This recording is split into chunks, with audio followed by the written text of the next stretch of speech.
So the last talk for this session is Conservation Through Public Health, which works in East Africa to save the critically endangered gorillas. And all of you probably know Gladys.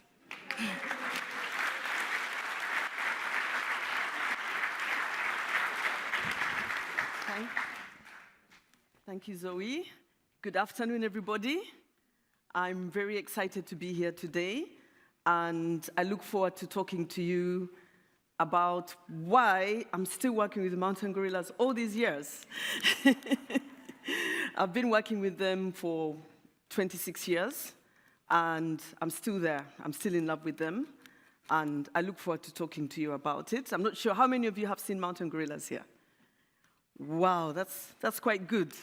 Yes, that's really great. It's a really special experience, and I hope more of you can get to see them. I started really working with the mountain gorillas as the first wildlife vet in Uganda. Uganda is found in East Africa. It used to be called the Pearl of Africa.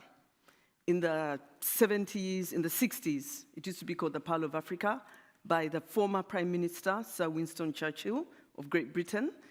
And because at the time, Uganda was just teeming with wildlife. There was wildlife everywhere. It was a place to go and see elephants, lions, the big five. And unfortunately, I missed all that because I was born when we had bad governance and all this wildlife started to get killed. So actually, the mountain gorillas were not discovered until the late 80s. By that time, we had lost almost all the animals. When President Idi Amin came into power, he started hunting animals in the park. And then later on, when the Tanzania government got rid of him, the soldiers hunted even more wildlife. And Uganda had no wildlife, hardly any wildlife to see. So when I first visited the national parks, at least I remember visiting them, although my parents told me that when I was a baby, I went to the park, but I can't remember. But when I first visited them, setting up a wildlife club in my high school in Uganda, we were able to have walking safaris because there was no predators in Queen Elizabeth National Park, which was one of the first 3 national parks in Uganda. Predators had been killed, elephants had gone to Congo. They even found Congo safer than Uganda, and the whole place was just a bit depressing. So it made me feel that I want to become not only a vet, because I grew up with lots of pets at home, but a wildlife vet. And while I was there, I got to hear about the mountain gorillas, but they told me they're not habituated. They're just been discovered. The Bwindi mountain gorilla population had just been discovered in 1987, and I went out in 89 to take the students to the national park. Later on, I got to hear about the late Dr. Diane Fossey, who studied them in the Virungas, and George Shala, and I was really inspired. But as you can see, both populations are beautiful rainforest, but surrounded by human communities. So inside Bwindi, I would like to show you what you can find when you visit. And this is actually the view from our forest, view from our office in Uganda, the best view in the world. Aren't we lucky? Inside this forest is not only gorillas, but there's also so many other species. So these particular gorillas are they live in this beautiful rainforest. Together with this forest, there's chimpanzees, believe it or not, elephants as well. And there's also over 4 species of monkeys. There's also 200 species of butterfly, and there's also over 300 species of birds. So we get lots of birders coming to Bwindi. But it's a very lush forest and really beautiful place to visit. And you can see them. That's why I fell in love with the gorillas. Isn't he amazing? The very first gorilla that I saw was actually on his own as a vet student. And I looked into his eyes, and I really felt a deep connection. And I just felt I really want to look after this species. And I want to become a full-time wildlife vet. Gorillas spend a lot of time eating. They basically sleep a lot. They don't wake up very early in the morning, surprisingly, because I first worked with chimps before gorillas. You can actually find them in their night nests at 7 o'clock in the morning. They're a bit lazy. But they spend a lot of time eating and sleeping because they eat a very high roughage diet, so they need a lot of energy to keep going. They eat like 40 pounds per day. Silverbacks eat as much as that. And they live in a family, very close family groups, where you have the father, the many women normally, and many babies in the group. So it's more like a harem. Most of the gorillas live in a harem. A few lone silverbacks move around the forest, because when the males get older, it's only the silverback officially allowed to mate, although that doesn't always happen. And then, so the older males also end up leaving the group because they want to get new females or create their own groups. But the babies are really cute. I've ever had a tourist saying, that baby gorilla is cuter than my grandson. And that's saying something. They're really amazing. And they love to play. You can see them playing a lot. Reminds me of our two sons. I'm here with my husband, Lawrence. He's a founder member. And our boys, we actually spaced our boys the same as gorillas spaced them, 4.5 years apart. And the reason why they space them like that is because they can only build a nest when they are beyond 4 years old. And by that age, they're independent from their mom, and they can help to babysit the younger sibling and teach them how to play. It's very logical because they're no longer emotionally dependent on their mom. And I think if human beings did that, the world wouldn't be so overpopulated.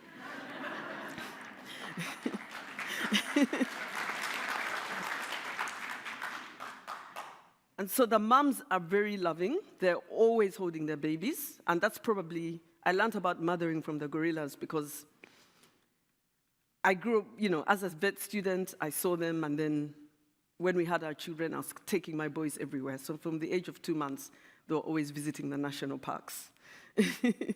And then the fathers, the silverback, they're also pretty fatherly, I have to say.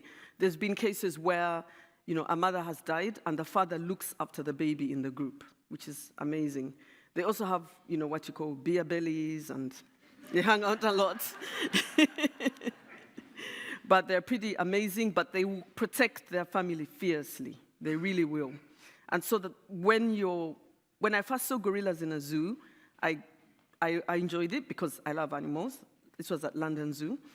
And then where I did my vet school in London, Royal Vet College, then when I saw them in the wild, I was like, wow, they have so much dignity because they're in charge of the situation. They're the boss, it's not you.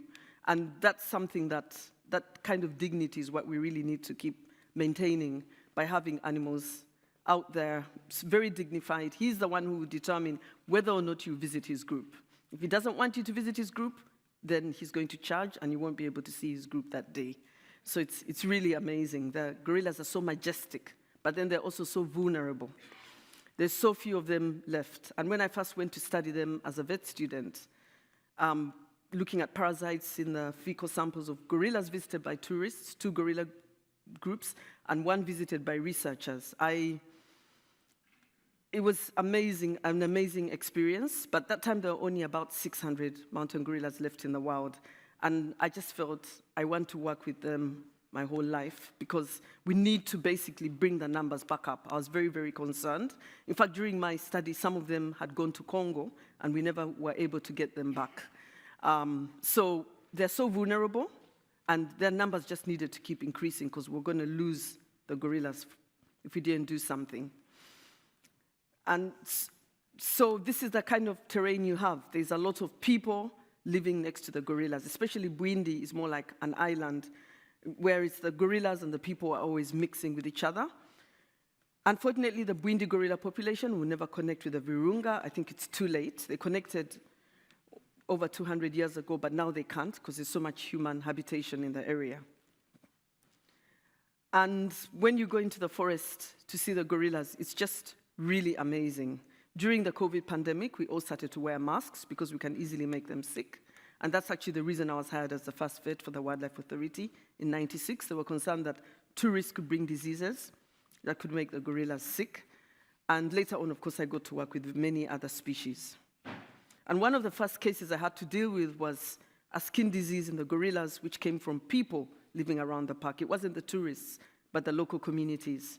And the gorillas got the scabies because they started to range outside the park. Whenever you habituate them for tourism, they lose their fear of people and they go back to the places they used to range before they were habituated. And they start to go back there, and people have cut up all the way up to the edge of the forest. And so there's a lot of human-wildlife interaction. This poor baby gorilla died, but the rest recovered with ivermectin treatment. And this made me start to think that, where did they get it from? And we thought we need to start improving the health of the communities. We now have a big team. This year we celebrate 20 years of conservation through public health.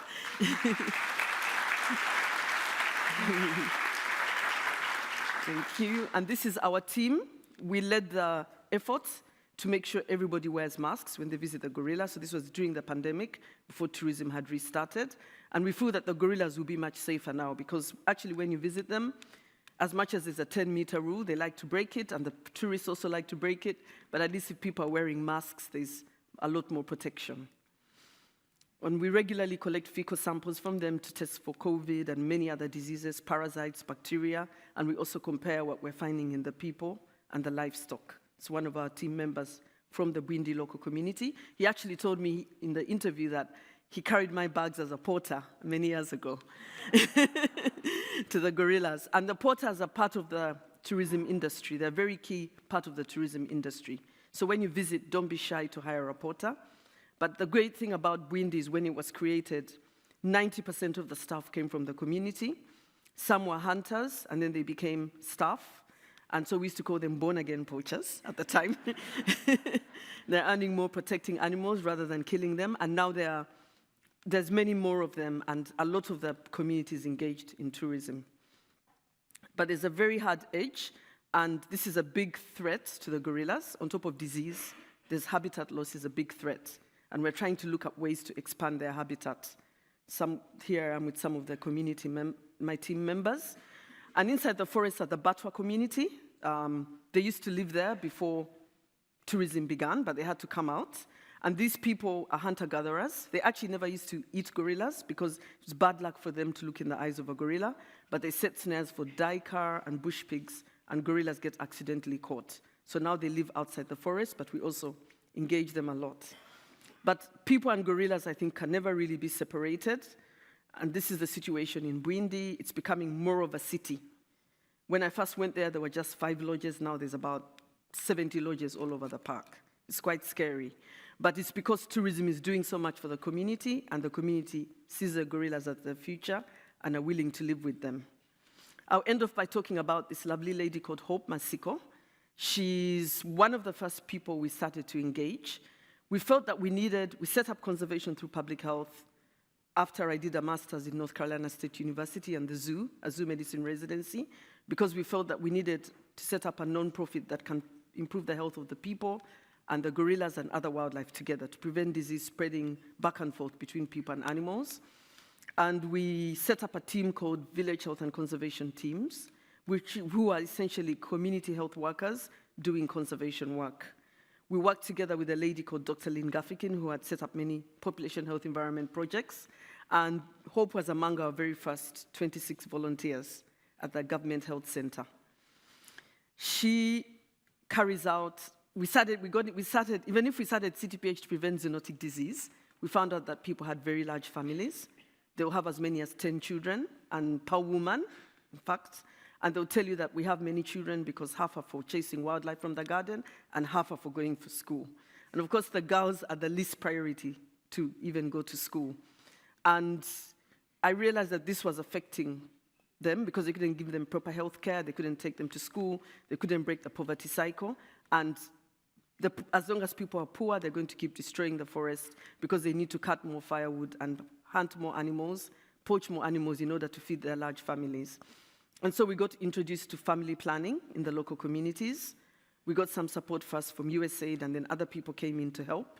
And one of the most popular programs among the community was the injection, because they could tell their husbands they're going to the market, and then they stop by the health center, get an injection, and they don't conceive. So the husband doesn't know. But then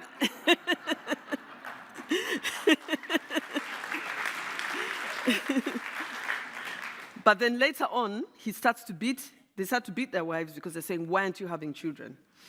So we realized that that's something that we needed to do something about, and we started engaging couple peer educators. Half of them were men and half were women, and they talked to the husband and the wife together, about the benefits of planning your family, having the children you can manage, and also the different methods that they can use. And so a lot of the women opted for the Depo-Provera injection, but even if they would get to the health center and find, they managed to make it to the health center, they often find overworked nurses and midwives who are tending to very sick children, and they may not give them an injection, and they go home and conceive. So women were tired of having babies every year. And so we started to train them to give injections in the safety of their own homes with support from Family Health International. And Hope was one of our very first volunteers. She's over here. We invited her to a workshop to talk about how the success of the program. And she was so excited. It was her first time in Kampala. Wind is like 10 hours drive from Kampala. And she was able to talk about how she's working very closely with us. And there she is. She gives an injection to somebody. And this injection really changes these women's lives. They're so happy that they don't have to have a baby every year. They can start a business. In fact, one of the best testimonies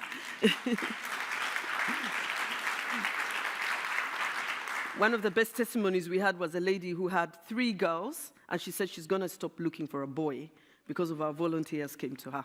Because she said, and now and she has a shop, so her girls have the brightest future because they're going to delay to have a baby.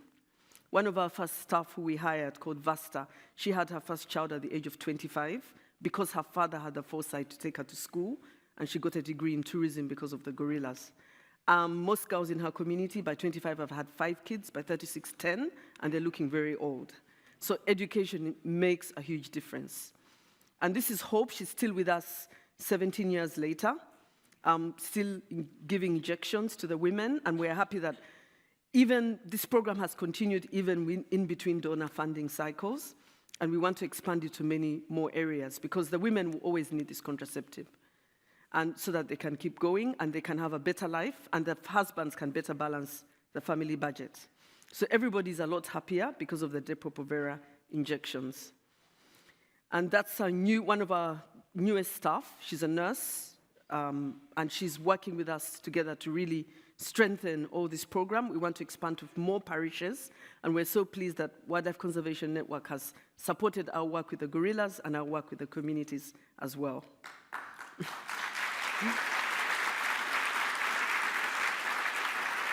And as we speak now, we have 270, they've grown 10 times, and they all go to the communities and carry out this amazing work, and it's just great to have them on the team. We also support coffee farmers around the park, and we're glad that out of the 500 farmers we support, 120 are women. Some are reform poachers, some are youth. We stop them entering the park to poach and collect firewood, and that really helps by giving them a good price for good coffee. So even as you're visiting the gorillas, you may cross them as you go, and the coffee is bought by the lodges, and everybody's a lot happier. These are some of the lead coffee farmers who we started working with right from the very beginning. And so we need to keep protecting the gorillas. They're amazing. We're so glad that their numbers are continuing to go up. They've almost doubled over the past 25 years. They're now over 1,000, but they're the only gorilla subspecies that's growing in number. And I think partly because of tourism, community benefits, improved veterinary care, and very meaningful community engagement and research. But the gorillas are looking at us. They're saying, "What can you do for me?" The babies are so curious and so cute. And because of that, we have to keep, the numbers are still very few. They're just over 1,000 individuals, mountain gorillas left. How do we keep them growing? And we're trying to raise money to expand Windy National Park. And would love for all of you here to help us in this effort so that the gorillas can keep growing and we can support other gorilla populations in other parts of Africa. I'm here with my husband. He's also a founder member of Conservation Through Public Health. Gladys Kalema-Zikusoka. The first time we came with a 5-year-old boy and a 8-month-old baby, our 2 boys, Indigo and Tendo. And we came to the WCN Expo. It was wonderful. A lot of people met them here, Charlie, maybe Kelly. And now they've grown. The older boy has written a book about working at the zoo. The younger boy wrote an article about COVID-19 and gorillas, and they all say hello. Hopefully they'll come to the next Expo. And I've written a book about my conservation journey called Walking with Gorillas, and I hope you get to read it and buy it. It talks about a lot of this. And Lawrence was the first donor to CTPH. How much did you donate? $100.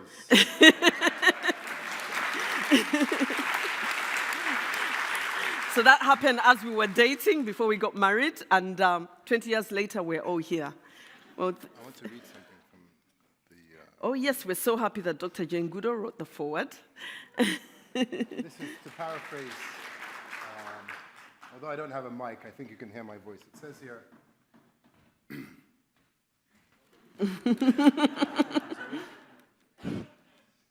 to paraphrase, it's not on. To paraphrase, we're very honored that Dr. Jane Goodall, who all of us know, has written this forward. It's a testament to the work of Dr. Gladys and team. And if I could just read a little bit from the forward. Dr. Jane says in her own words, "I recommend this book to everyone interested in conservation, alleviating poverty, and the role of women in society. But perhaps most importantly, it is truly an amazing story of how one determined and dedicated woman overcame many setbacks and faced many dangers to follow and realize her dream." To you, Dr. Gladys, well done. Thank you. Questions? I think questions. We have 2 minutes for questions.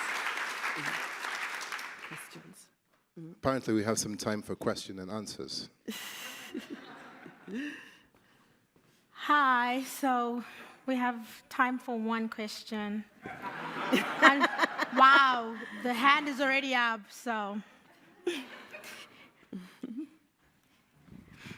Yes. Here's the question. Do you hope that the other subspecies of gorillas also increase in the next decade? Like the Cross River gorilla? You asked if we hope that if there's a hope that they'll increase. It's actually a bit depressing. The Cross River gorilla is even smaller in number than the mountain gorilla. There's only about 300, we think, based on camera traps. And because there's a lot of hunting in the area, it's very hard for the numbers to go up. But if tourism can begin and a lot of community benefits, something like gorilla conservation coffee, for example, can work even where there's no tourism. And during the pandemic, we got markets outside Uganda. We're so glad that WCN actually bought a lot of coffee for the donors, which helped to keep our farmers going. Unless you have community benefits and there's enough that they don't have to enter the forest to hunt, it will be very difficult for those gorilla numbers to grow.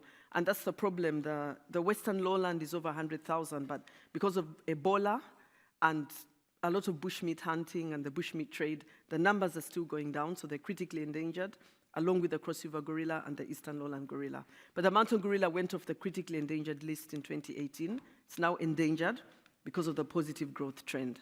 But we would love that a program like ours, a One Health program like ours, can be replicated in those areas, working with local partners. So that, because when you improve community health, you make people feel that you don't only care about the gorillas and the other wildlife and the forest, but you also care about them, because healthcare is a basic human right. And that makes them want to support conservation. Thank you. Thank you. Thank you so much.